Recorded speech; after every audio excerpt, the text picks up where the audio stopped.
जय गुरुदेव। 21 नवंबर सन 2004 शाम को भजन के समय ध्वनि दाएं कान से सिर के बीच में पहुंच गई।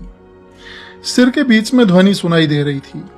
फिर वो ध्वनि सिर के बीचों बीच बहुत ऊपर, हजारों मील ऊपर पहुंच गई। ऐसा मालूम दे रहा था जैसे कि सिर के केंद्र और आवाज में हजारों मील का गैप हो गया हो और हजारों मील दूर वो ध्वनि जारी थी। फिर भी आवाज सिर के बीचों बीच हजारों मील दूर ऊपर सुनाई दे रही थी। कमाल और अचरज की बात तो ये थी कि सिर को पूरी तरह ये साफ महसूस हो रहा था कि सिर में ये आवाज नहीं हो रही है। फिर भी आवाज हजारों मील ऊपर से सुनाई दे रही थी और सिर के बीचों बीच कुछ चल रहा था जो अच्छी तरह से महसूस हो रहा था। ऐसे पहले भी कई दफा हो चुका है, पर इस बार कुछ हल्का था और थोड़ी देर महसूस दिया। आवाज सिर के ऊपर हजारों मील दूर से ऐसे आ रही थी, पूरी तरह से वर्णन तो नहीं की जा सकती, पर एक मिलता जुलता इशारा लिख रहा हूं। मिसाल के तौर पर, जैसे जब हम टेलीफोन करते हैं तो घंटी हजारों मील दूर बज रही है और जहां घंटी बज रही है और जो फोन को सुन रहा है बीच में आवाज कहीं नहीं है, और अपन को पता है कि बेल हजारों मील दूर बज रही है, पर अपन को अपने कान में सुनाई दे रही है, और अपन को यह भी पता है कि घंटी हजारों मील दूर पर बज रही है। और यही हाल था उस आवाज का। पर इस फोन की आवाज और उस आवाज में यह अंतर है कि फोन की आवाज एक मैकेनिकल से निकल रही है और यह आवाज आध्यात्मिक थी। वो नजारा अजीब था। वहां की किसी चीज का वास्तविक वर्णन तो कर ही नहीं सकता, केवल एक कण मात्र मिलता जुलता इशारा ही किया जा सकता है और वर्णन भी कण मात्र ही किया जा सकता है। इसको मैं बराबर 25 मिनट तक सुनता रहा और ऐसा महसूस दिया कि शायद आधा घंटा और बैठता तो हो सकता था कि सूरत शब्द के साथ ऊपर चढ़ जाती, पर मुझे शरीर पीड़ा से उठना पड़ा लघु शंका के कारण। यह सब परम पूज्य अनामी महाप्रभु परम पूज्य स्वामी जी महाराज की मेहनत, मदद, मेहर और दया का ही जलवा है। मैंने कुछ नहीं किया। उनकी दया को कौन जान सकता है। 22 तारीख से लेकर 24 तारीख तक फिर ध्यान में सुबह, दोपहर, शाम और रात्रि में कुछ भी दिखाई नहीं दिया, जैसी उनकी इच्छा। 25 तारीख की सुबह ध्यान में अजीब किस्म की डिजाइनें, अनेकों रंग बिरंगे चित्र दिखाई दिए। वे इस प्रकार हिल रहे थे जैसे ऊपर की किन्हीं चित्रों की छाया नीचे हिलते हुए पानी में पड़ रही हो। यह एक मिलता जुलता इशारा है, बाकी वास्तविक वर्णन तो कोई कर ही नहीं सकता है। और वे सीन भी क्षण क्षण में बदल रहे थे। इससे अधिक मैं कोई इशारा नहीं कर सकता। मैं उन सीनों को 15 मिनट तक देखता रहा, फिर वे सब सीन आलोप हो गए। 25 तारीख से लेकर 28 तारीख तक ध्यान में कुछ भी दिखाई नहीं दिया। 29 तारीख की सुबह 5 बजे अजीब किस्म के रंगीले और अति चमकीले सीन ध्यान में दिखाई देते रहे, जिनसे पूरा लोक जगमगा रहा था, और क्षण क्षण में अति से अति सुंदर सीन बदल रहे थे, जिनका वर्णन नहीं किया जा सकता है। चमकीले सीनों के अलावा वहां न कोई मकान था, न कोई वृक्ष, न कोई फुलवारी और न ही कोई इंसान था। उन सीनों का कोई इशारा भी नहीं किया जा सकता। ये सब पूज्य अनामी महाप्रभु की मेहनत, दया, मदद और मेहर से। हे अनामी महाप्रभु, हे दाता, मैं पापी हूँ, मेरे गुनाहों को क्षमा करना। हे दाता, मैं नीच निकृष्ट हूँ, मुझे दया की भिक्षा दे देना। 29 तारीख की दोपहर, शाम और रात्रि से 8 दिसंबर सन 2004 तक ध्यान में मुझे सुबह, दोपहर, शाम और रात्रि में कुछ भी दिखाई नहीं दिया। 8 तारीख की रात्रि के 3:50 पर बहुत ही चमकीले सीन मुझे दिखाई दिए। उस समय मेरी अचानक आंख खुल गई तो मैं ध्यान में बैठ गया था। यह सब परम पूज्य मालिक की असीम दया कृपा से पता नहीं वे कब क्या दया कर दें। 9 दिसंबर से लेकर 22 दिसंबर तक ध्यान में सुबह, दोपहर, शाम और रात्रि में कुछ भी दिखाई नहीं दिया, जैसी उनकी इच्छा। 22 तारीख की रात्रि में सुमिरन शुरू करते ही घंटे की आवाज आनी शुरू हो गई और ध्यान में परम पूज्य स्वामी जी महाराज की असीम कृपा से दिखाई दिया कि आदमी की शक्ल में कुछ था जिसे मैं पहचान नहीं सका। उस आदमी ने एक ब्रॉन्ज कलर का कपड़ा सा फैलाया, जो वास्तव में कपड़ा नहीं था। कुछ ही क्षण में वो कपड़ा पूरे लोक में फैल गया। वो कपड़ा अति सुंदर था। कुछ समय बाद वो कपड़ा आलोप हो गया और कुछ अति सुंदर सफेद मकान नजर आए, जिन पर अति सुंदर नक्काशी की हुई थी, जिसका वर्णन नहीं किया जा सकता। उसके भी क्षण क्षण में सीन बदलते रहे और फिर सब आलोप हो गए। उसके आलोप होते ही कुछ क्षणों के लिए तीसरे धाम के देवता ने दर्शन दिए। उनके कुछ क्षणों के दर्शन से पूरा शरीर पुलकायमान हो गया। 23 तारीख की दोपहर, शाम और रात्रि में ध्यान में कुछ भी दिखाई नहीं दिया। 24 तारीख को भी ध्यान में सुबह, दोपहर, शाम और रात्रि में कुछ भी दिखाई नहीं दिया। 25 तारीख की सुबह गुरु महाराज की असीम कृपा से ध्यान में सुबह 8 बजे से लेकर 9 बजे तक अजीब किस्म के रंगीन चमकदार सीन दिखाई देते रहे। पूरा लोक उन अजीब किस्म के सीनों से भरा था, जो क्षण क्षण में बदल रहे थे, जिनका वर्णन नहीं किया जा सकता है। 25 तारीख से लेकर 31 तारीख तक ध्यान में सुबह, दोपहर, शाम और रात्रि में कुछ भी दिखाई नहीं दिया। 1 जनवरी सन 2005 की सुबह ध्यान में अति चमकदार भिन्न भिन्न शक्ल के सीन दिखाई देते रहे, जिनके क्षण क्षण में सीन बदल रहे थे। उन सीनों को मैं आधा घंटे तक देखता रहा। जिन सीनों का मैं वर्णन कर चुका हूँ, ये सब ऊपर के लोकों में 24 घंटे होते रहते हैं, एक क्षण भी बंद नहीं होते हैं, पर हमको उतनी ही देर दिखाई देते हैं जितनी देर परम पूज्य अनामी महाप्रभु स्वामी जी महाराज दिखाना चाहते हैं। जो भी मैंने देखा और आगे जो भी मैं देखूंगा, स्वयं की मेहनत इसमें कोई काम नहीं करती है। जो सीन देखे उनका वर्णन नहीं हो सकता है।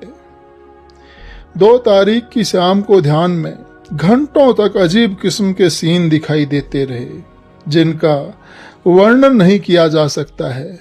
ये सब गुरु महाराज की असीम कृपा से, उनकी असीम दया से। 3 जनवरी की शाम को सुमिरन के समय ही बड़े बड़े बाग बगीचे दिखाई दे रहे थे। जमीन और आसमान कुछ भी दिखाई नहीं दे रहा था। करीब 15 मिनट तक ये सब चलता रहा और फिर ये सब आलोप हो गए। वो बाग बगीचे इतने घने थे कि उनमें से होकर कोई निकल नहीं सकता था। उनके भी क्षण क्षण में सीन बदल रहे थे, जिनका वर्णन नहीं किया जा सकता है। 4 तारीख की सुबह ध्यान में कुछ भी दिखाई नहीं दिया। 4 तारीख की शाम को ध्यान में अजीब किस्म के चमकदार सीन दिखाई दे रहे थे, जिनको देखते हुए करीब 10 मिनट हुए थे कि वाइफ ने कमरे में अचानक रोशनी कर दी। फिर सब आलोप हो गया। वो सीन बड़े चमकदार और सुनहरे थे, जिनके क्षण क्षण में रूप बदल रहे थे, जिनका वर्णन नहीं किया जा सकता। नमूने के लिए एक नमूना यहाँ चिपकाया है, जो एक सुई की नोक के बराबर इशारा मात्र है। अब आप अंदाजा लगाएं कि जहां क्षण भर में कई सीन बदल जाएं, तो क्या कोई उनका वर्णन कर सकता है? और ऐसा वहां हर क्षण होता रहता है। 5 तारीख से लेकर 8 तारीख तक ध्यान में सुबह, दोपहर, शाम और रात्रि में कुछ भी दिखाई नहीं दिया। 9 तारीख की रात्रि में सुबह, दोपहर, शाम ध्यान में कुछ दिखाई नहीं दिया। 9 तारीख की रात्रि में परम पूज्य स्वामी जी महाराज की असीम कृपा से दिखाई दिया कि पूरा लोक गुथुआ बेलों से ओत-प्रोत था। कहीं एक सुई की नोक रखने की भी जगह नहीं थी। कुछ देर तक इसके क्षण क्षण में सीन बदलते रहे, फिर सब आलोप हो गए।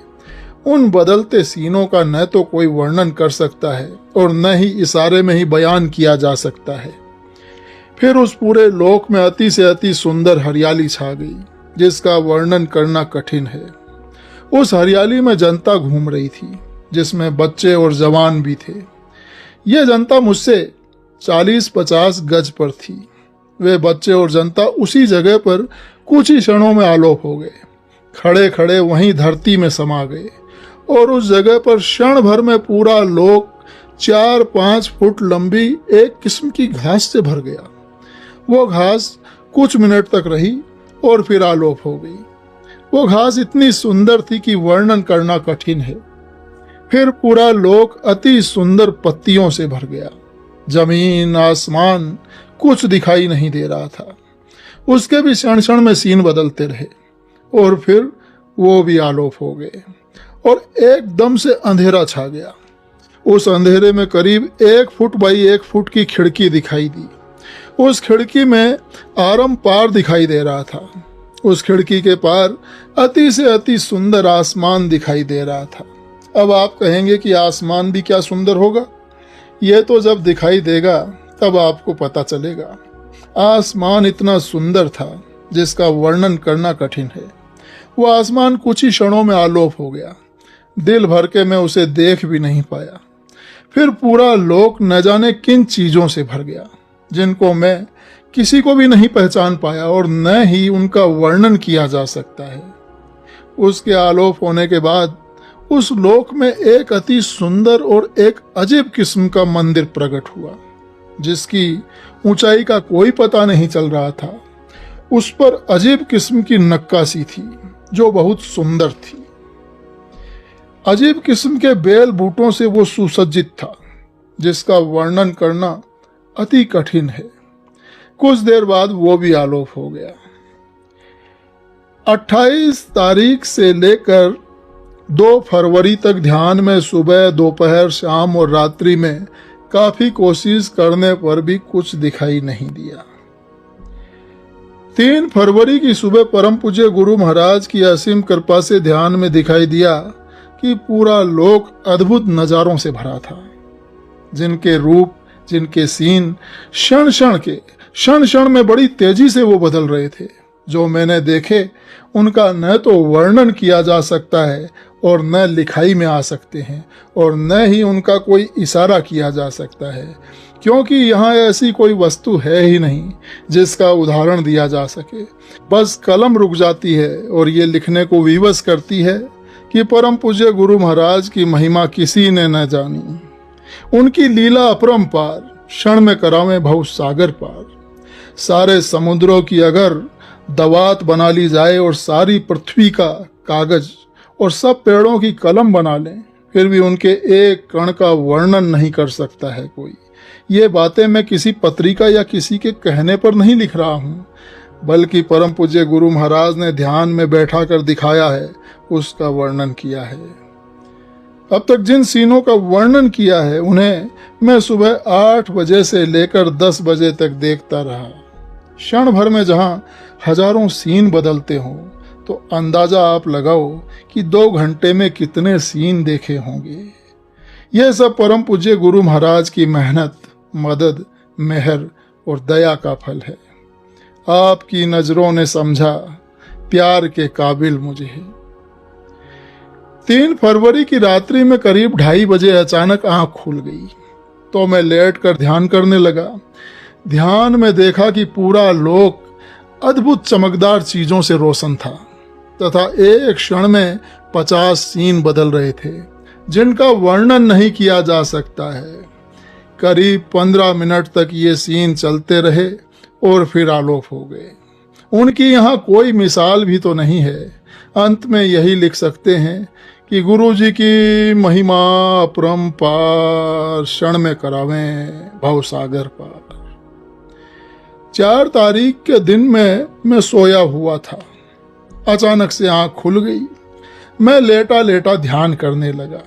देखा कि पूरा लोक चमकदार चीजों से ओत-प्रोत था, जिनके क्षण क्षण में अनेकों सीन बदल रहे थे। जितने भी चमकदार सीन दिखाई दिए, सभी के सीन एक दूसरे से भिन्न थे और सुंदरता में और बनावट में एक दूसरे से बढ़ चढ़ कर थे। ऐसे सीन वहाँ 24 घंटे चलते रहते हैं और क्षण क्षण में उनके सीन बदलते रहते हैं, जिनका वर्णन करना कठिन है, वर्णन हो ही नहीं सकता। पर उनको हम अपनी इच्छानुसार नहीं देख सकते, तभी देख सकते हैं और उतना ही देख सकते हैं जितना परम पूज्य गुरु महाराज चाहेंगे या दिखाएंगे।